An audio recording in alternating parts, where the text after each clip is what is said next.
Avis vascular centre మన దేశంలోనే the best varicose vein hospital. Triple R cinema గురించి మాట్లాడకుండా నేను ఇంటర్వ్యూని పూర్తి చేయలేను. అది అసంపూర్తి అవుతుంది. అసంపూర్తి అవుద్ది. ఆ పాట మీరు రాస్తున్నప్పుడు ఆ సందర్భం మీకేం చెప్పారు? రాజమౌళి గారు పిలిచారు. హ్మ్.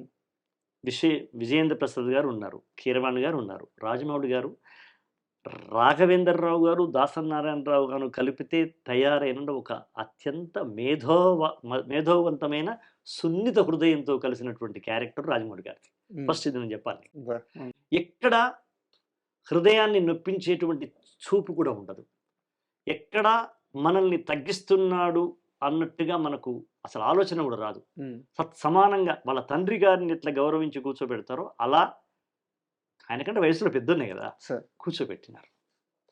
గౌరవ విషయం లోపల రాజమౌళి గారు కానీ, విజేంద్ర ప్రసాద్ గారు కానీ, కీరవాణి గారు కానీ వాళ్ళ యొక్క ఆ సంస్కారం శ్లాఘనీయం. హ్మ్.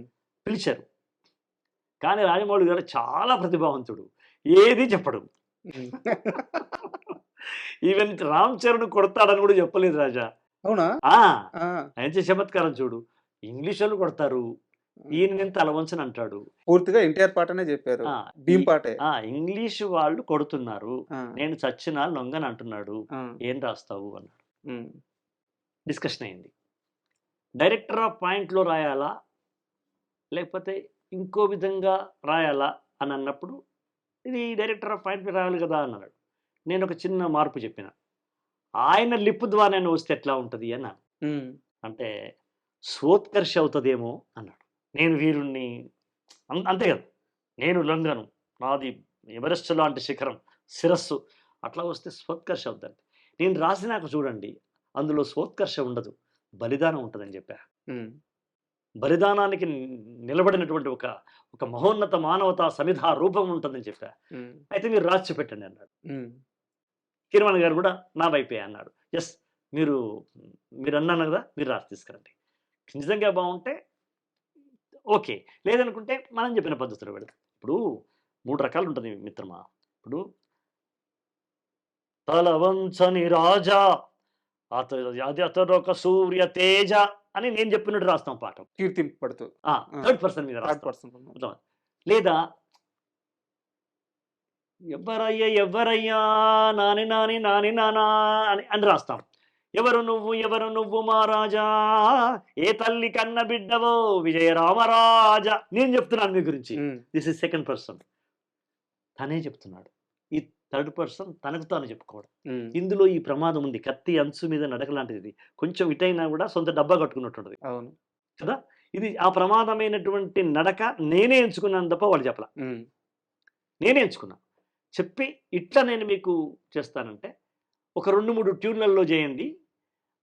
నాకు అలవాటు కీరవాణి గారితోని. నువ్వు రాసేస్తావు గదా! నువ్వు పాడతావు గదా! అది చెయ్యి. తర్వాత నేను జూస్తానంటాడాయన. హ్మ్. హ్మ్. నేను ఆయనకు రాసిన అన్ని పాటలు నా ట్యూన్‌లో వినిపించినవే. ఓకే. ఆయన దాన్ని అద్భుతంగా మార్పు చేసినాడాయన. అది సత్యం. అప్పుడు నేను ఒక 3 రకాలుగా రాసుకెళ్ళిపోయా. ఇప్పుడు మీరు వినేది మూడో రకం. ఓకే. అప్పుడు వాళ్ళు ఈ ఈ ట్యూన్ ఇష్టపడ్డారు వాళ్ళు.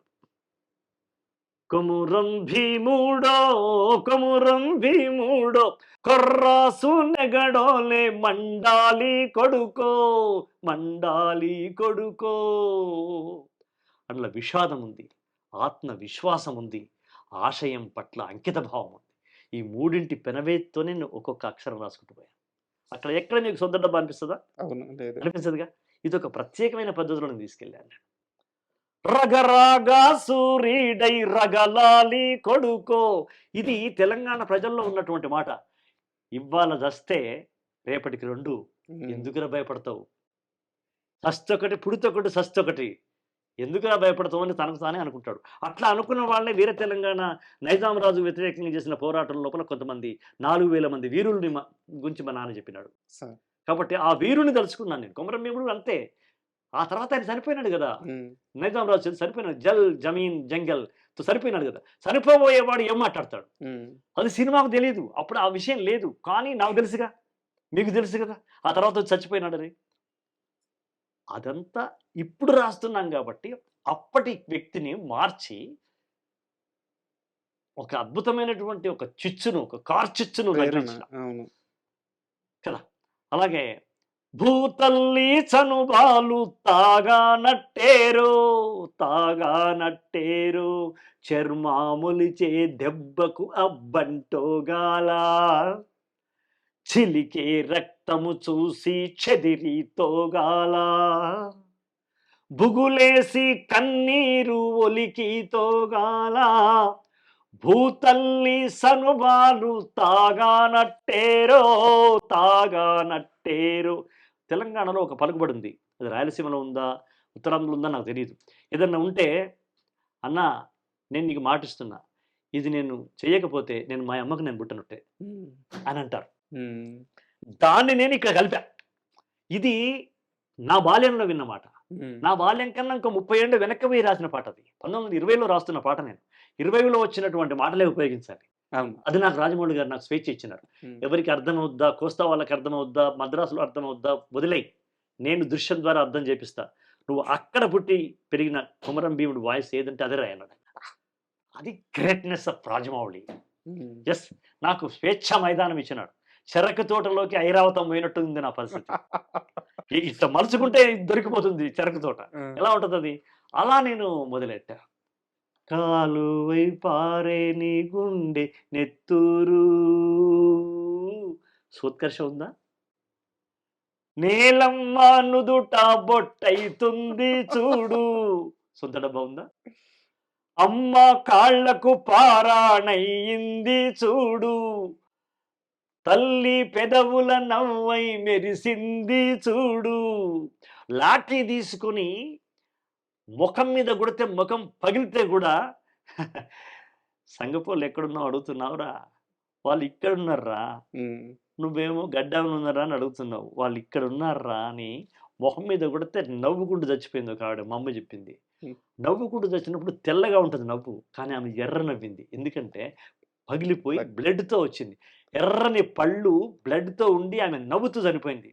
ఆ దృశ్యం నాకు గుర్తుంది. అందుకే తల్లి పెదవుల నవ్వై మెరిసింది చూడు, కొమురం భీముడో కొమురం భీముడో పుడమి తల్లికి జనమా అరణమిస్తివిరో. అరణము అంటే సొమ్ము కాదు, అరణము అంటే కరెన్సీ కాదు.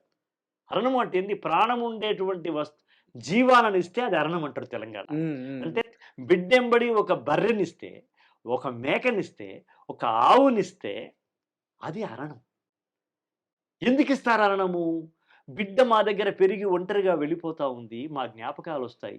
తనతో పాటు పుట్టి పెరిగిన లేగదూడను ఎంబడి పంపిస్తే ఎప్పుడైనా దొడ్లో పోయినప్పుడు ఆ లేగదూడ చూడగానే చెల్లె యాదికి వస్తుంది, తల్లి యాదికి వస్తుంది, నా బిడ్డకు ఉపసమ్మతి అవుతుంది. తల్లిగారింటి లేగదూడ, తల్లిగారింటి మేకపిల్ల, తల్లిగారింటి కుక్కపిల్ల ఏమైనా అనుకో, అది అమ్మ చూస్తే మా బెంగ తీరుతుంది నా బిడ్డకని ఇచ్చినారు. అదొక గొప్ప సంప్రదాయం.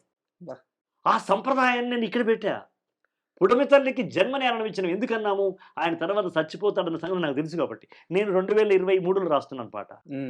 So I know what happened about the Komaram భీముడు. చరిత్ర తెలిసిన వాడిని కాబట్టి ఆ చరిత్రను రాస్తూ ఎక్కడా సోత్కర్ష సొంత డబ్బా లేకుండా రాయాలి. నేనే జాగీర్దారుండరా, నే మత్స్యదారు, నే ధరను, నే భూస్, ఇది సొంత డబ్బా అవుతుంది. ఎలా ఉంది చూసారా, చాలా సన్నడిగితే. కానీ ఇది సొంత డబ్బా కాదు, అది అహంకారం ఉంది, ఇది ప్రజల పట్ల మమకారం ఉంది. రాజమౌళి గారికి కడుపు నిండిపోయి ఉంటుంది. కడుపు నిండిపోయింది కాదు, ఒక్క అక్షరం కూడా మార్చలా. అయితే అప్పుడు నేను పుడమి తల్లికి అరణం ఇస్తేనే రాయలా. అక్కడికి పోయిన తర్వాత లాస్ట్ ఇంకొక పంచ్ కలిసి ఇస్తావా అన్నాడు. అనగానే కీరవాణి గారు ఏం పర్లేదు అశోక్ తేజ గారు, రేపు రాయొచ్చు అన్నాడు. అంటే రాజమౌళి గారు అన్నారు, ఎందుకన్నా నువ్వు ఆయన రేపటికి వేస్తావు, రేపు మనం అమ్మాయి పాట రాయించేది ఉంది కదా, కొమ్మ ఉయ్యాల పాట. కొమ్మ ఉయ్యాల అనేది అప్పుడు లేదు, అమ్మాయి పాట పాడించేది ఉంది కదా, మనం కాఫీ తాగే లోపల అయిపోతుంది, ఒకదే లైన్ కదా అన్నాడు ఆయన. నా మీద ఉన్న విశ్వాసాన్ని కాపాడుకోవాలని వాళ్ళు టీ తాగి రాకముందుకే నేనే వెళ్ళి వచ్చేసింది సార్ అన్నాను. చూసావా వచ్చేసిందంట. ఏందన్నాడు, ఇదంతా చెప్పి పుడమి తల్లికి జనమా హరణమిస్తివిరో కొమురం భీముడో. ఇది లాస్ట్ చేద్దాం. Wonderful. That's the story of. Sir, ఈ పాట మొత్తం సందర్భాన్ని రాజమౌళి గారు క్రియేట్ చేయడం, మీరు సాహిత్యం ఇవ్వడం, దాన్ని అద్భుతంగా కీరవాణి గారు మ్యూజిక్ చేయడం, మ్యూజిక్ చేయడం భైరవ బాగా పాడడం, ఇవన్నీ ఒక ఎత్తు సార్. మరి ఎన్టీఆర్ నటన అది అది మర్చిపోతే ఎట్లా? సార్ కెమెరా ఏడుంటది, ప్లేస్ మారదు, సీనరీ మారదు, మారదు, ఎక్కడ ఆంగికం చేయడానికి లేదు, కట్టేసి ఉంటాడు, కట్టేసి ఉంటాడు. ఏమైనా ఫేస్ చేసి పెట్టాలి. మీ పాటకి ఎంత న్యాయం చేశాడు? నా పాటను ఎవరెస్ట్ స్థాయికి వెళ్ళినవాడు ఎన్టీఆర్, బా. తారస్థాయికి తీసుకెళ్ళినవాడు రాజమౌళి, అద్భుత స్వరస్థాయికి తీసుకెళ్ళినవాడు కీరవాణి, అద్భుత గళ స్థాయిలో పాడినవాడు బిడ్డ చిరంజీవి భైరవ. అతనికి నేషనల్ అవార్డు వచ్చింది ఈ పాటకి. అవును. ఇది జరిగింది. కొన్ని సమకూరుతాయి రాజా, అది కలిసి పెట్టి కట్టేస్తే వచ్చేవి కావు, కొన్ని సమకూరుతాయి. ఇట్ హ్యాపెన్స్ అంటాం మనం. సార్ ఇది నేను చేశాను అనడం కరెక్ట్ కాదు. ఇది ఈ పాట నేను చేశాను, ఈ పాట నేను రాశాను కాదు. It happens by me, by them, by them. ఇది అట్లాగే ఒక రాముల మూడు అంతే, it's happens by them, by me. అలా ఇది మన ఒక్కరి కాదు. అసలు సినిమాలో ప్రొడక్టే ఒక్కరి సొత్తు కాదు, మేధావుల సమిష్టి హృదయంలోంచి వచ్చినటువంటి ఇదే సినిమా. ఆ సమిష్టి కలిసింది. ఇందులో అందరికీ సమస్థాయిలో సమభాగం ఉంది. కాబట్టి నేను ఈ క్రెడిట్ అందరిది కోరుకుంటాను. ఆ రోజు నేషనల్ అవార్డు వచ్చింది ఎట్లయితే అందరికీ ఇచ్చినానో, దీనికి కూడా అందరికీ ఇస్తాం. అసలు సినిమా అంటేనే అంత సినిమా అంటే కాగితంలో 25% ఉంటుంది రాసినప్పుడు, పాడితే 50% ఉంటుంది, దాన్ని మ్యూజిక్ చేస్తే 70% వస్తుంది, దాన్ని గాయకుడు పాడిస్తే 80% ఉంది, దాన్ని నటిస్తే 100% అవుతుంది, దాన్ని చిత్రీకరిస్తే 1000% అవుతుంది. That's the graphic cinema lyric. అది మనం ఎప్పుడు గుర్తెరిగి ఉండాలి. ఏదో అంతా మనదే. సక్సెస్ ఎప్పుడు మనిషిని వినయంగా మారుస్తుంది. చాలా మందిలో సక్సెస్ కొంతమందిలో తలబిరుస్థానం చేస్తుంది అంటారు, హెడ్ స్ట్రాంగ్ అంటారు. కానీ నిజంగా సక్సెస్ యొక్క గొప్ప లక్షణం ఏంటంటే సక్సెస్ వినయాన్ని ఇస్తుంది. వినయాన్ని. అవునబ్బా ఏదో అంట. కమల్ హాసన్ గారు జాతీయ అవార్డు వచ్చినప్పుడు ఏమన్నారు, నాకంటే శివాజీ గణేశన్ తక్కువని కాదు కదా నాకు నేషనల్ అవార్డు వచ్చింది, ఈ సినిమాకి అలా కుదిరింది కాబట్టి నాకు ఇచ్చినారు అన్నాడు. కమల్ హాసన్ ఎలా అంటే హూ ఇస్ ద సుధారా శక్తేజ. It's happens. స్టోరీ, నటుడు, దర్శకుడు, గాయకుడు, ప్రేక్షకుడు, ఇన్ని చేసి ప్రేక్షకుడు పట్టించుకోలేదనుకో, 3 రోజులకి సినిమా మాయమైందనుకో ఏమవుతుంది? అట్లా ఎన్నిపోయినాయి.